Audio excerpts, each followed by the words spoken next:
नमस्कार दोस्तों, state bank of India के फाइनेंशियल ईयर 2027 के क्वार्टर वन का रिजल्ट आ गया है, जिसमें इसका प्रॉफिट बढ़ा है, एनपीए घटा है और शेयर प्राइसेस चढ़ गए हैं।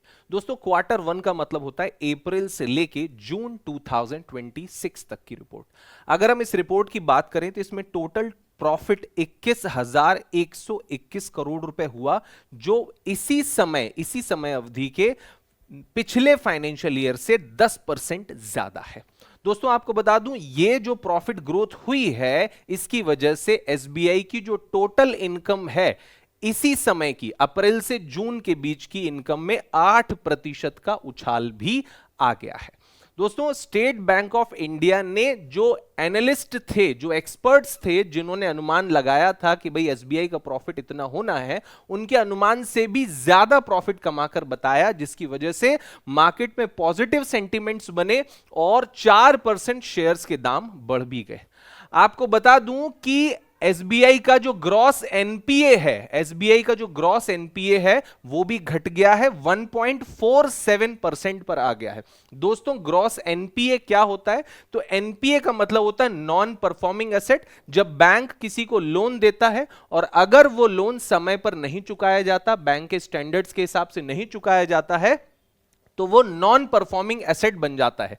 तो बैंक ने, एसबीआई ने जितने भी लोन दिए हैं उसमें से मात्र 1.47% लोन ही एनपीए है, जो कि एक अच्छा संकेत है। इसके अलावा एसबीआई की नेट इंटरेस्ट इनकम भी जो है वो बढ़ गई है। दोस्तों, जब बैंक जो है वो किसी को लोन देता है तो उससे इंटरेस्ट वो कमाता है, और जब बैंक किसी से पैसा जमा करवाता है तो उससे वो इंटरेस्ट चुकाता है। मतलब वो इंटरेस्ट कमाता भी है, इंटरेस्ट चुकाता भी है। तो जब इंटरेस्ट की इनकम को इंटरेस्ट खर्च से माइनस करते हैं तो बचता है आपका नेट इंटरेस्ट इनकम, और ये नेट इंटरेस्ट इनकम एसबीआई की बढ़ गई है। दोस्तों, स्टेट बैंक ऑफ इंडिया के पूरे भारत में वर्तमान में 43,288 ब्रांचेस हैं, 63,580 जो हैं वो एटीएम्स और वेंडिंग मशीन्स हैं, 82,900 जो हैं वो बैंकिंग करस्पॉन्डेंट आउटलेट्स हैं, 50,000 कस्टमर, आपको बताओ 50,000 कस्टमर्स हैं, और 61 लाख करोड़ रुपए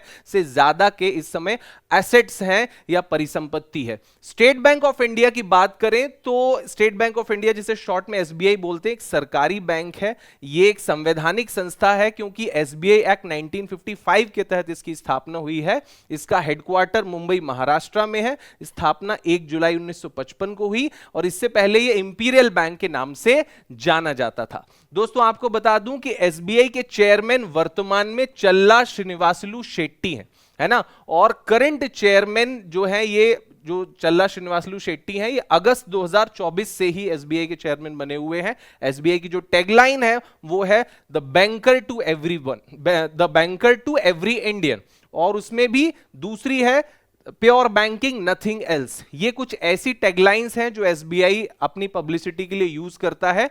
government of India is the majority stake holder of SBI, है ना। आपको बता दें, भारत सरकार की एसबीआई में 57.42% की हिस्सेदारी है, और एसबीआई को आरबीआई रेगुलेट करता है। आरबीआई ही एसबीआई के लिए नियम बनाता है, इसका नियामक है। और स्टेट बैंक ऑफ इंडिया जो है भारत के नेशनल स्टॉक एक्सचेंज और बॉम्बे स्टॉक एक्सचेंज में रजिस्टर्ड है। दोस्तों, आपको बता दूं, स्टेट बैंक ऑफ इंडिया की शुरुआत जो है आज से लगभग 250 साल पहले 1806 में हुई थी, जब पहली बार एक प्रेसिडेंसी बैंक जो खुला, बैंक ऑफ बंगाल 1806 में, उसके बाद 1840 में बैंक ऑफ बॉम्बे, फिर उसके बाद 1843 में जो है बैंक ऑफ मद्रास, है ना। ये 3 बैंक जो है खुले, बंगाल, बॉम्बे और मद्रास। इन तीनों बैंकों को प्रेसिडेंसी बैंक कहा जाता था। तीनों को मर्ज किया गया 1921 में और बना इंपीरियल बैंक ऑफ इंडिया। ये उस समय का देश का सबसे बड़ा बैंक बन गया, लेकिन था ये प्राइवेट बैंक। दोस्तों, आपको बता दूं कि 1955 में, है ना, 1955 में गोरेवाला कमेटी की सिफारिश पर एसबीआई एक्ट 1955 के तहत 1 जुलाई 1955 को यही इंपीरियल बैंक, जो प्राइवेट बैंक था, इसे सरकारी बैंक बना दिया गया, और ये उस समय का देश का सबसे बड़ा सरकारी बैंक बन गया।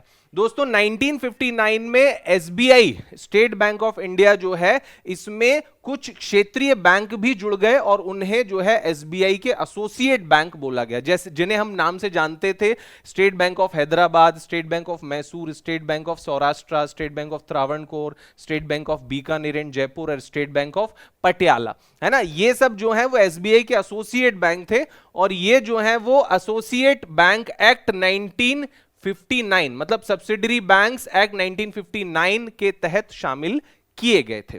ठीक है।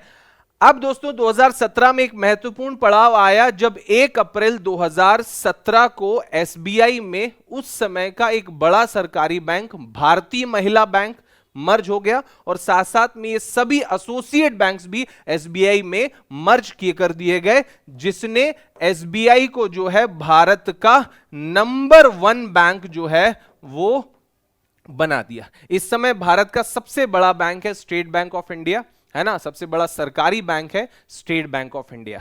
तो दोस्तों ये इंफॉर्मेशन आपको कैसी लगी हमें कमेंट सेक्शन में लिखकर जरूर बताइए और आगे ही इस तरह के वीडियोस प्राप्त करने के लिए इस सेशन को लाइक कीजिए, शेयर कीजिए और हमारे चैनल को सब्सक्राइब कीजिए। Thank you everyone.